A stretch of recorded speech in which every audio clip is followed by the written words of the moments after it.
कानपुर के बहुचर्चित बिकरू-कांड के मामले में एसटीएफ ने बड़े खुलासे किए। एसटीएफ ने बिकरू-कांड में इस्तेमाल किए गए कई असलहों को बरामद किया है। इसके साथ ही एसटीएफ ने विकास दुबे का सहयोग करने वाले 7 लोगों को गिरफ्तार किया है। एसटीएफ ने एक semi automatic rifle made in America, एक 9 mm अवैध कार्बाइन डीबीबीएल बंदूक, 2 अवैध तमंचे और भारी मात्रा में कारतूस बरामद किए हैं।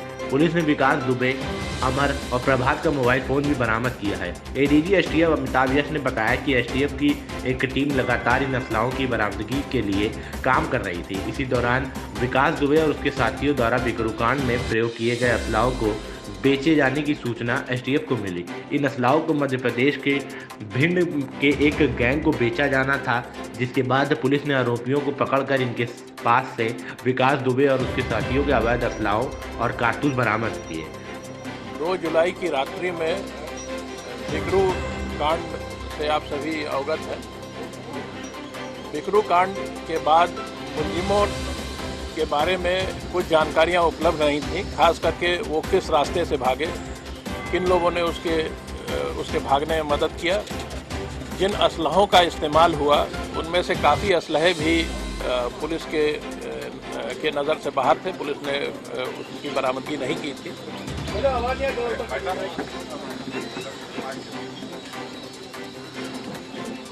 2 जुलाई को हुए बिकरू कांड में कई गुत्थियां अभी अनसुलझी थीं, खास करके मुलजिम किस रास्ते से भागे, किन लोगों ने उनके भागने में मदद की और जिन असलहों का इस्तेमाल हुआ, खास करके 2 स्प्रिंगफील्ड राइफल, ये वेपन्स कहाँ है, एम्यूनेशन कहाँ है जो बचे हुए थे, कौन से वाहनों का इस्तेमाल हुआ, किस रास्ते का इस्तेमाल हुआ, इन सभी से अभी तक पर्दा नहीं उठा था।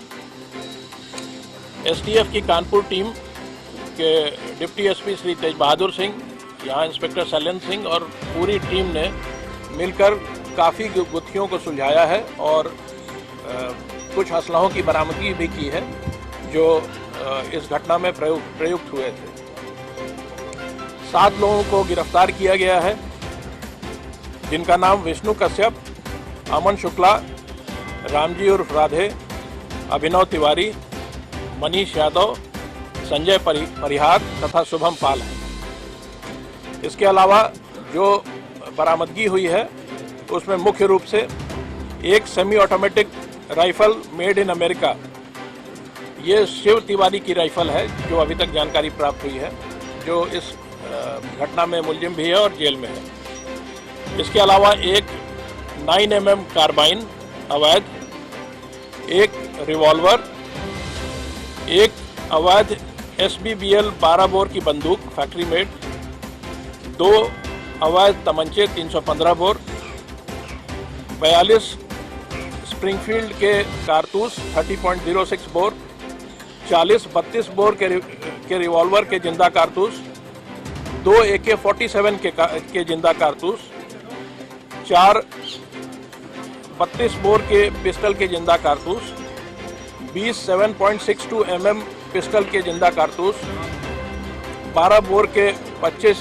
जिंदा कारतूस, 38 बोर का एक कारतूस तथा 30.06 राइफल के 7 चार्जर्स। इसके अलावा अभियुक्त विकास दुबे का ओरिजिनल मोबाइल फ़ोन जो एप्पल का है, अमर दुबे का मोबाइल फ़ोन सैमसंग और प्रभात मिश्रा का मोबाइल फ़ोन ओप्पो की बरामदगी हुई है। इसमें विशेष रूप से आपको बताना है कि प्रभात मिश्रा और विकास दुबे, इन लोगों ने पुलिस को जो भी बयान दिया था वो बिल्कुल ही असत्य था। पहली बात तो ये थी कि इन दोनों के बयान आपस में मेल नहीं खाते थे, जिससे ये स्पष्ट था कि ये बयान सही नहीं है। लेकिन अब गहन विवेचना के बाद, गहन परीक्षण के बाद यहाँ के deputy SP Shri TB Singh और इंस्पेक्टर शैलेंद्र और पूरी टीम ने इस पूरे घटनाक्रम का अनावरण किया है और उससे संबंधित इन सामानों की बरामदगी की है। मैं आपको बताना चाहता हूं कि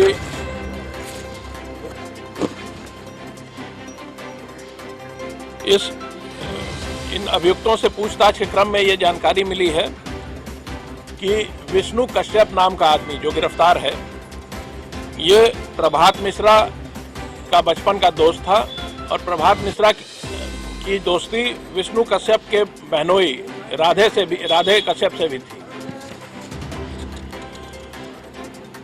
सुबह 3 से 4 बजे के बीच घटना के बाद प्रभात मिश्रा ने विष्णु कश्यप को बुलाया था। विष्णु कश्यप ने राधे को बुलाया और शिवली के पास, नदी के पास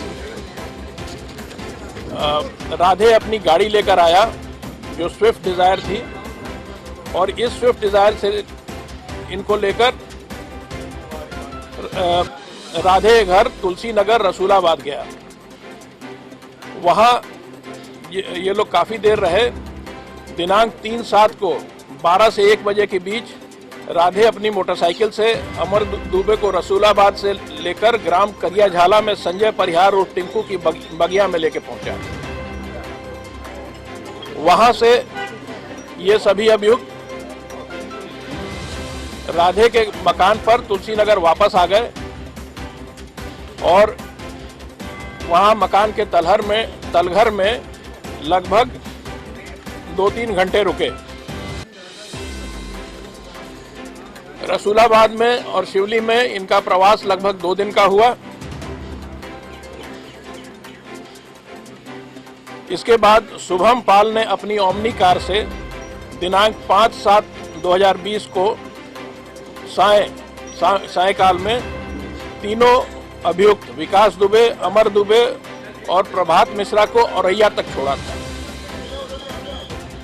ये जो पूरा ट्रेल है ये एस्टैब्लिश हुआ है और औरैया से ये जानकारी मिली कि औरैया से ये अभियुक्त फरीदाबाद चले गए थे, जहां पर पुनः इनका ट्रेल फरीदाबाद पुलिस ने एस्टैब्लिश करके वहां अभियुक्तों की गिरफ्तारी की थी और कुछ असलहे बरामद किए थे। प्रभात मिश्रा वहां गिरफ्तार हुआ था, लेकिन विकास दुबे वहां से फरार हो गया था। इनके पास से पुलिस को विकास, प्रभात और अमर के फोन भी मिले।